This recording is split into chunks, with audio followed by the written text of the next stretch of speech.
Hello students, welcome back to fourth session on cost of capital. In this session we are concentrating on calculation of cost of redeemable debt because in last session we concentrated on solving problems on what? Cost of irredeemable debt. We know the difference between irredeemable and redeemable debt.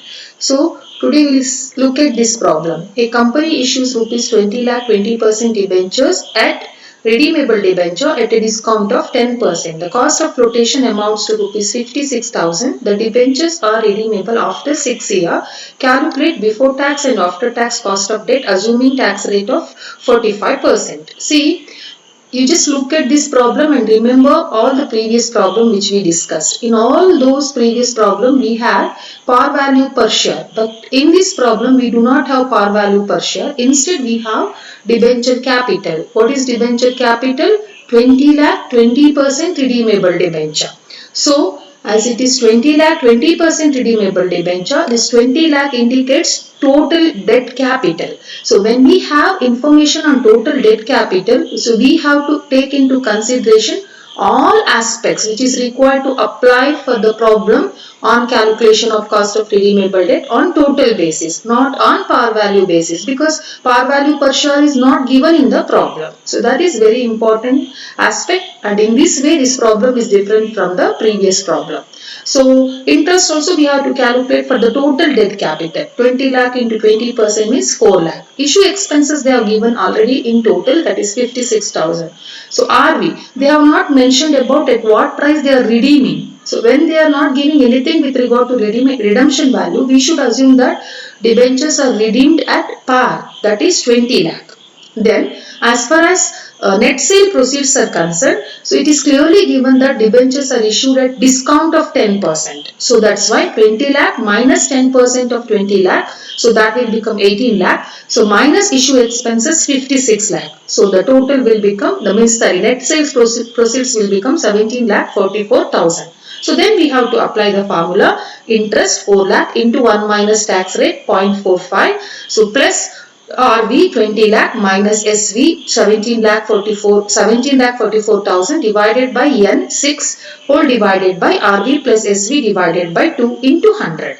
So the answer is 14.03%. See, here I calculated cost of debt after tax. So in case here they also asked calculate before tax. I have not calculated before tax. The only thing that you have to do is calculate cost of debt before tax. How you will do? The only one changes that you should make is you have to take 4 lakh. You should not multiply 4 lakh with 1 minus 0.45, because 1 minus 0.45 indicates after tax cost. So you should take before, if you want to calculate before tax, you should not take into consideration 1 minus t in the formula. That's the only changes. So try to calculate cost of debt before tax, particularly for this problem. Did you get my point? What you have to do? So here where I had written 1 minus 0.45, you should not take into consideration. You just take 4 lakh plus 20 lakh minus 17 lakh 44 divided by 6 whole divided by 20 lakh plus 17 lakh 44,000 divided by 2 into 100. So this is how you have to calculate cost of debt before tax.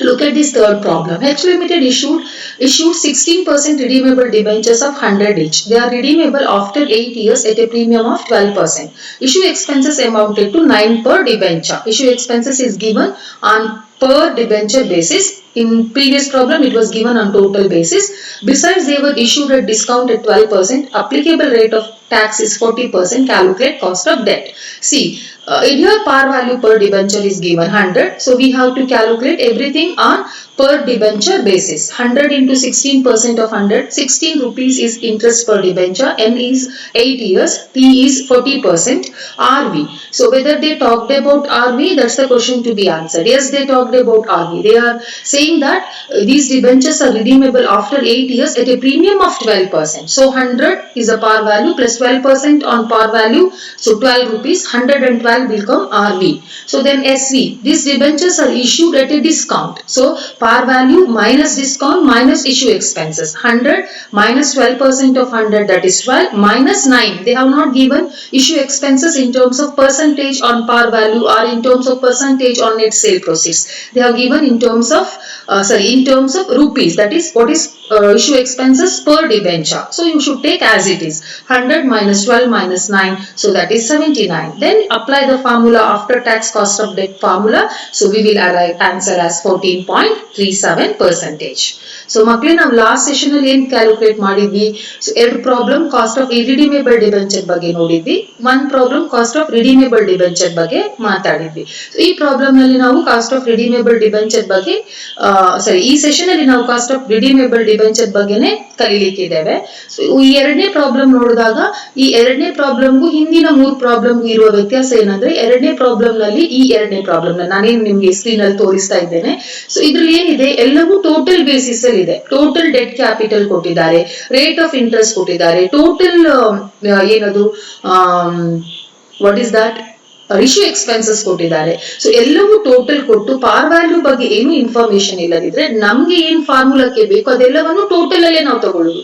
Interest total, redeemable value total, ಆ ನಂತರ ಏನು net sale proceeds total means how much we realised, ಅದು ಕೂಡ total. ಅರ್ಥ ಆಯ್ತಾ? Last problem ಅಲ್ಲೆಲ್ಲ ಏನಿತ್ತು, ಪಾರ್ ವ್ಯಾಲ್ಯೂ ಬೇಸಿಸ್ ಅಲ್ಲಿ ಇತ್ತು. ಮೀನ್ಸ್ ಒಂದು ಡಿಬೆಂಚರ್ಗೆ ಎಷ್ಟು ಬೆಲೆ ಅಂತ ಗೊತ್ತಾದಾಗ ನಾವು ಒಂದು ಡಿಬೆಂಚರ್ಗೆ ಇಂಟ್ರೆಸ್ಟ್ ಎಷ್ಟು, ಒಂದು ಡಿಬೆಂಚರ್ ನ ರಿಡೀಮೇಬಲ್ ವ್ಯಾಲ್ಯೂ ಎಷ್ಟು, ಒಂದು ಡಿಬೆಂಚರ್ ನ ನೆಟ್ ಸೇಲ್ ಪ್ರೊಸೀಡ್ಸ್ ಎಷ್ಟು ಅಂತ ಕ್ಯಾಲ್ಕುಲೇಟ್ ಮಾಡ್ತಿದ್ವಿ. ಆದ್ರೆ ಇಲ್ಲಿ ಹಾಗಲ್ಲ, ಟೋಟಲ್. ಹಾಗಾಗಿ ನಾವು total interest, total redeemable value, total net sale proceeds ಅನ್ನ ಕ್ಯಾಲ್ಕುಲೇಟ್ ಮಾಡಿ ಹಾಕಿದ್ದೇನೆ ನೋಡಿ. Total interest 4 lakh, issue expenses 56,000 ಅವರೇ ಕೊಟ್ಬಿಟ್ಟಿದ್ದಾರೆ. ರಿಡೀಮೇಬಲ್ ವ್ಯಾಲ್ಯೂ ಬಗ್ಗೆ ಪ್ರಾಬ್ಲಮ್ ಮಾತಾಡ್ತಾ ಇಲ್ಲ, ಅದರರ್ಥ ರಿಡೀಮ್ ಡೆಟ್ ಪಾರ್ ಅಂತ 20 lakh ಟೋಟಲ್. ಸೊ ಆಮೇಲೆ ನೆಟ್ ಪ್ರೊಸೀಡ್ ಬಗ್ಗೆ ಮಾತಾಡ್ತಿದೆ, ಇಶ್ಯೂ ಡೆಟ್ 10% ಆಫ್ ಡಿಸ್ಕೌಂಟ್ ಅಂತ 20 lakh ಮೈನಸ್ 10% ಆಫ್ 20 lakh ಅಂದ್ರೆ 2 lakh ಮೈನಸ್ ಇಶ್ಯೂ ಎಕ್ಸ್ಪೆನ್ಸಸ್ ಅವರೇ ಕೊಟ್ಬಿಟ್ಟಿದ್ದಾರೆ 56,000. ಸೊ ಆ ನಂತರ ನಮ್ಗೇನ್ ಬೇಕಿತ್ತು ಎಲ್ಲವೂ ಗೊತ್ತಾಯ್ತು, ಅದನ್ನ ಫಾರ್ಮುಲಾದಲ್ಲಿ ಇಂಪ್ಲಿಮೆಂಟ್ ಮಾಡಿ ಸೊ ನಾವು ಆನ್ಸರ್ ಅನ್ನ ಅರೈವ್ ಆಗಿದ್ದು. ಇಲ್ಲಿ ಒಂದು ನಾನು ಬಿಟ್ಟಿದ್ದೇನೆ ಬೇಕಂತ, ಯಾವ್ದಾದ್ರೆ ಕ್ಯಾಲ್ಕುಲೇಟ್ ಬಿಫೋರ್ ಟ್ಯಾಕ್ಸ್ ಕಾಸ್ಟ್. ನಾನು ಆಫ್ಟರ್ ಟ್ಯಾಕ್ಸ್ ಕ್ಯಾಲ್ಕುಲೇಟ್ ಮಾಡಿದ್ದೀನಿ. ನೀವು ಬಿಫೋರ್ ಟ್ಯಾಕ್ಸ್ ಮಾಡೋದಾದ್ರೆ ನಿಮ್ದು ಚಿಕ್ಕ ಬದಲಾವಣೆ ಆಗ್ಬೇಕು ಈ ಆನ್ಸರ್ ಅಲ್ಲಿ. ಏನಂದ್ರೆ 4 lakh ಇಂಟು 1 ಮೈನಸ್ 0.45 ಮಾಡಿದೀರಿ. ನೀವು ಡೈರೆಕ್ಟ್ ಖಾಲಿ 4 lakh ತಗೊಳ್ಳಿ ಅಷ್ಟೇ. ಇಂಟು 1 ಮೈನಸ್ 0.45 ಮಾಡಿಲ್ಲ ಅಂದ್ರೆ ಅದು before tax cost of debt ಅಂತ. ಮತ್ತೆ ಉಳಿದೆಲ್ಲ ಆಸ್ ಯೂಸುವಲ್. ಸೊ ಅದನ್ನ ಮಾಡಿ ನಿಮ್ಮ ನೋಟ್ಸ್ ಅಲ್ಲಿ ಈ ವಿಡಿಯೋ ನೋಡಿದ ನಂತರ. ಇನ್ನು 3ನೇ ಪ್ರಾಬ್ಲಮ್ಗೆ ಬನ್ನಿ. ಇಲ್ಲಿ ಪಾರ್ ವ್ಯಾಲ್ಯೂ ಪರ್ ಡಿಬೆಂಚರ್ ಕೊಟ್ಬಿಟ್ಟಿದ್ದಾರೆ 100 rupees. ಆಗ ನಾವು ಎಲ್ಲವನ್ನು ಒಂದು ಡಿಬೆಂಚರ್ಗೆ ಎಷ್ಟು ಅಂತ ಕ್ಯಾಲ್ಕುಲೇಟ್ ಮಾಡ್ತೇವೆ. 100 ಇಂಟು 16%, ಒಂದು ಡಿಬೆಂಚರ್ ನ ಇಂಟ್ರೆಸ್ಟ್ 16. ಈ ಡಿಬೆಂಚರ್ 8 ವರ್ಷದ ನಂತರ ರಿಡೀಮ್ ಆಗುತ್ತೆ. Tax rate 40%. RV ಕೊಟ್ಟಿದ್ದಾರೆ 12% ಪ್ರೀಮಿಯಂ ಅಲ್ಲಿ ರಿಡೀಮ್ ಮಾಡ್ತಾರೆ ಅಂತ. 100 ಪ್ಲಸ್ 12% ಆಫ್ 100 ಅಂದ್ರೆ 112. SV ಕೊಟ್ಟಿದ್ದಾರೆ 12% ಡಿಸ್ಕೌಂಟ್ ಅಲ್ಲಿ ಇಶ್ಯೂ ಮಾಡಿದ್ದಾರೆ ಅಂತ. 100 minus 12% of 100. So minus issue expenses percentage ಅಲ್ಲಿ ಕೊಟ್ಟಿಲ್ಲ. ಒಂದು ಡಿಬೆಂಚರ್ ನ ಇಶ್ಯೂ ಎಕ್ಸ್ಪೆನ್ಸಸ್ 9 ಅಂತ ಹೇಳಿದ್ದಾರೆ, ಡೈರೆಕ್ಟ್ ಆಗಿ ತಗೊಂಡಿದ್ದೀವಿ. ಸೊ SV 79 ಬರುತ್ತೆ. ಸೊ ನಮ್ಗೆ ಬೇಕಾಗಿದ್ದೆಲ್ಲ ನಮ್ಗೆ ಕ್ಯಾಲ್ಕುಲೇಟ್ ಮಾಡಿ ಆಯ್ತು. ಫಾರ್ಮುಲಾದಲ್ಲಿ ಇಂಪ್ಲಿಮೆಂಟ್ ಮಾಡಿದಾಗ, ಸೊ ಅಥವಾ ಫಾರ್ಮುಲಾದಲ್ಲಿ ಹಾಕಿದಾಗ ನಮ್ಗೆ KD ಆಫ್ಟರ್ ಟ್ಯಾಕ್ಸ್ ಅಂದ್ರೆ cost of debt after tax 14.37% ಬರ್ತದೆ. So this is all about second and third problem. ಈ 5ನೇ ಪ್ರಾಬ್ಲಮ್ ಬಗ್ಗೆ 4ನೇ ಪ್ರಾಬ್ಲಮ್ ಬಗ್ಗೆ ಗಮನಿಸುವ. what it is ಅಂತ. From the following information calculate cost of debt assuming issue expenses are given at percentage of net sale proceeds. So ನಾವು 5 company information ಕೊಟ್ಟಿದ್ದಾರೆ. 5 company information ಇಟ್ಕೊಂಡು ನಾವು ಕಾಸ್ಟ್ ಆಫ್ ಕ್ಯಾಪಿಟಲ್ ಅನ್ನ calculate ಮಾಡಬೇಕು. ಒಂದು assumption ಮಾಡ್ಬೇಕು, ಏನಂದ್ರೆ ಇಶ್ಯೂ ಎಕ್ಸ್ಪೆನ್ಸಸ್ ಹೇಗೆ ಕ್ಯಾಲ್ಕುಲೇಟ್ ಮಾಡ್ಬೇಕಂದ್ರೆ not on face value or par value but on net sale proceeds. ಏನದು ನೆಟ್ ಸೇಲ್ ಪ್ರೊಸೀಡ್ಸ್?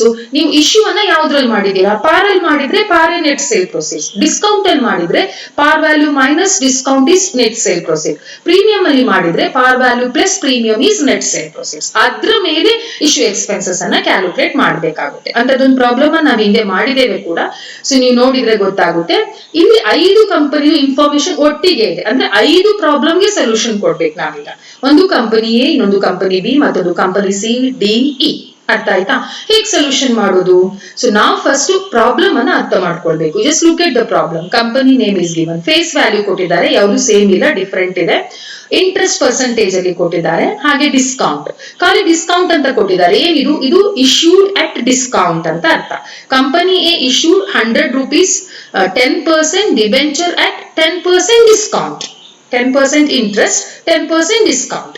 ಸೊ ಇನ್ನು ಏನದು ಕಂಪನಿ ಡಿ ಕೂಡ ಡಿಸ್ಕೌಂಟ್ ಅಲ್ಲಿ ಇಶ್ಯೂ ಮಾಡಿದೆ ಅಂತ ಅರ್ಥ.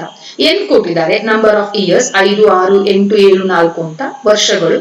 ಪ್ರೀಮಿಯಂ ಕೊಟ್ಟಿದ್ದಾರೆ. ಏನಿದು ಪ್ರೀಮಿಯಂ? ಇಶ್ಯೂ ಪ್ರೀಮಿಯಂ ಅಂದ್ರೆ ಇಶ್ಯೂಡ್ ಎಟ್ ಪ್ರೀಮಿಯಂ. ಯಾವ company issued at premium? B issued at premium, C issued at premium, E issued at premium of 12%, 6%, 5% respectively ಅಂತ ಅರ್ಥ. ಇನ್ನು issue expenses 6%, 5%, 8%, 7%, 9%. Issue expenses par value ಮೇಲಲ್ಲ, net sale proceeds ಮೇಲೆ. ಇನ್ನು tax rate ಕೊಟ್ಟಿದ್ದಾರೆ 30%, 40%, 45%, 30 and 50%. And last ಕೊಟ್ಟಿರೋದು redemption premium ಅಂದ್ರೆ redeemed at what price, redeemed at premium. ಎಲ್ಲ ಕಂಪನಿಗಳು ಕೂಡ ಈ ಹಣವನ್ನ ಯಾರು ಇನ್ವೆಸ್ಟ್ ಮಾಡಿದ್ದಾರೆ ಡಿಬೆಂಚರ್ಸ್ ಹೋಲ್ಡರ್ಸ್ ಅವರಿಗೆ ನಂಬರ್ ಆಫ್ ಪೀರಿಯಡ್ಸ್ ಆದ ನಂತರ 5, 6, 8, 7, 4 ಇಷ್ಟು ವರ್ಷಗಳು ಆದ ನಂತರ ಆ ಕಂಪನಿಗಳು ರಿಡೀಮ್ ಮಾಡುವಾಗ ಅಂದ್ರೆ ರಿಪೇ ಮಾಡುವಾಗ 10% ಪ್ರೀಮಿಯಂ ಅಲ್ಲಿ 14% ಪ್ರೀಮಿಯಂ, 12% ಪ್ರೀಮಿಯಂ, 13% ಪ್ರೀಮಿಯಂ, 16% ಪ್ರೀಮಿಯಂ ಅಲ್ಲಿ ರೆಸ್ಪೆಕ್ಟಿವ್ಲಿ ABCDE ರಿಪೇ ಮಾಡ್ತಾರೆ ಅಂತ ಅರ್ಥ. ಪ್ರಾಬ್ಲಮ್ ಅರ್ಥ ಆದ ನಂತರ ನಮ್ಗೆ ಗೊತ್ತಾಯ್ತು ಇದ್ರಲ್ಲಿ 5 ಪ್ರಾಬ್ಲಮ್ ಇದೆ ಅಂತ. ಸೊ ಒಂದೊಂದನ್ನು ಹೀಗೆ ನಾವು ಹಿಂದಿನ ಪ್ರಾಬ್ಲಮ್ ನೋಡಿ, ಇದು ಒಂದು ಪ್ರಾಬ್ಲಮ್, ಯಾವುದೋ ಒಂದು ಕಂಪನಿ HUA ಮೆಥಡ್. ಇಲ್ಲಿ ಹಾಗಲ್ಲ, 5 ಕಂಪನಿಯ ಪ್ರಾಬ್ಲಮ್. ಸೊ ಈ 5 ಕಂಪನಿಗಳ ಪ್ರಾಬ್ಲಮ್ ಅನ್ನ ಸಾಲ್ವ್ ಮಾಡ್ಲಿಕ್ಕಿಂತ ಮೊದಲು, ಕಾಸ್ಟ್ ಆಫ್ ಕ್ಯಾಪಿಟಲ್ ಅನ್ನ ಕ್ಯಾಲ್ಕುಲೇಟ್ ಮಾಡ್ಲಿಕ್ಕಿಂತ ಮೊದಲು ನಮ್ಗೇನ್ ಬೇಕು? ಫಾರ್ಮುಲಾ ಅಪ್ಲೈ ಮಾಡ್ಲಿಕ್ಕೆ I ಬೇಕು, FV ಬೇಕು, ವಾಟ್ ವಿ ನೀಡ್ RV ಬೇಕು, SV ಬೇಕು. ಫೇಸ್ ವ್ಯಾಲ್ಯೂ ಅಂದ್ರೆ ಕೊಟ್ಟಿರ್ತಾರೆ, RV ನಾವು ಕ್ಯಾಲ್ಕುಲೇಟ್ ಮಾಡಬೇಕು. ಎಲ್ಲ ಕಂಪನಿಗಳು ರಿಡೀಮ್ ಮಾಡೋದು ಪ್ರೀಮಿಯಂ ಅಲ್ಲಿ, so easily we can calculate. SV ನಮ್ಗೆ ಕ್ಯಾಲ್ಕುಲೇಟ್ ಮಾಡ್ಲಿಕ್ಕೆ ಬರ್ತದೆ. What is the formula for SV? If issued at par value minus issue expenses. If issued at discount, par value minus discount minus issue expenses. If issued at premium, par value minus plus premium minus issue expenses. Again, issue expenses ಯಾವುದರ ಮೇಲೆ ಅಂತ ನೋಡ್ಬೇಕು. ಒಂದು par value ಮೇಲೆ ಇರ್ತದೆ ಅಥವಾ net sale proceeds ಮೇಲೆ ಇರ್ತದೆ. ನೆಟ್ ಸೇಲ್ ಪ್ರೊಸೀಡ್ಸ್ ಮೇಲೆ ಇದ್ರೆ ಡಿಸ್ಕೌಂಟ್ ಅಲ್ಲಿ ಇಶ್ಯೂ ಆಗಿದ್ರೆ ಪಾರ್ ವ್ಯಾಲ್ಯೂ ಮೈನಸ್ ಡಿಸ್ಕೌಂಟ್ ಆಗಿ ಬಂದ್ರ ಮೇಲೆ ಇಶ್ಯೂ ಎಕ್ಸ್ಪೆನ್ಸಸ್. ಪ್ರೀಮಿಯಂ ಅಲ್ಲಿ ಇಶ್ಯೂ ಆಗಿದ್ರೆ ಪಾರ್ ವ್ಯಾಲ್ಯೂ ಪ್ಲಸ್ ಪ್ರೀಮಿಯಂ ಆಗ ಬರ್ತದಲ್ಲ ಹಣ, ಅದ್ರ ಮೇಲೆ ಯಾವುದು ಇಶ್ಯೂ ಎಕ್ಸ್ಪೆನ್ಸಸ್ ಅನ್ನ ನೀವು ಕ್ಯಾಲ್ಕುಲೇಟ್ ಮಾಡೋದು. ಹೇಗೆ ಕ್ಯಾಲ್ಕುಲೇಟ್ ಮಾಡೋದು ಅಂತ ಹೇಳಿ ಇದೇ ವಿಡಿಯೋನ ಅಂದ್ರೆ ಸೆಷನ್ 4th ವಿಡಿಯೋನ ಪಾರ್ಟ್ 2 ಅಲ್ಲಿ ನಾನು ಎಕ್ಸ್ಪ್ಲೈನ್ ಮಾಡ್ತೇನೆ.